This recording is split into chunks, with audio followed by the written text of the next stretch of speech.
λίγο το λάθος ο Βάντσικ στα πόδια του Κοζέτσκι. Από το τίποτα έγινε μια φάση η πιο επικίνδυνη μέχρι στιγμής του παιχνιδιού. Εδώ ο Ζουνίδης μαρκαρίστηκε, πήρε την μπάλα ο Ντοράμ. Η μεγάλη ευκαιρία για την Άντ. Διώχνει ο Καπουράνης. Ξανά Ντοράμ. Το πλασέο, ο Καλιτσάκης θέλει να διώξει και να τα καταφέρει.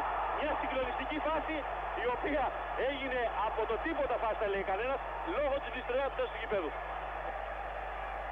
Εδώ είναι το τέλος πια της φάσης, όταν με υπερένταση ακουμπάει την μπάλα ο Ουεντέκ και προλαβαίνει ο Καλιτζάκης. Είναι ο Καπουράνης, θέλει να ξεφύγει. Πάνω στο Μπορέλη απόκρουση των Γάλλων. Κρατάει ο Μπορέλη την μπάλα, είναι πέναλτι. Πέστε τελειοδεητής, είναι πέναλτι. Δεν μπορεί να μην είναι πέναλτι αυτό. Είναι ανατροπή καθαρή, Χρήστο, την είδα. Όταν θα μας δώσουν το replay θα δείτε ότι τα πόδια του Μπορέλη τα έχει πάρει ο Γκυγιό. Τώρα σε μια πρώτη φάση ο Μπορέλη μπήκε. Κάνει και την τρίπλα. Εδώ είναι το tackling. Είναι πέναλτι. Του Φερί. Καθαρό. Σταματάει. Δεν νομίζω ότι υπάρχει καμία αμφισβήτηση ότι ήταν πέναλτι. Ο κόσμος από πολύ καλός πίσω.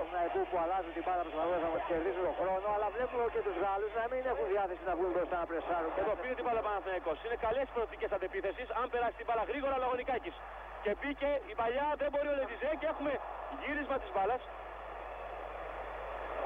Πήγε για απόκρουση, αυτό θεωρεί ο Σουντέλ και έτσι δεν στηρίζει το έμεσο. Για να δούμε. Πήγε για να διώξει, ναι, πήγε για να διώξει.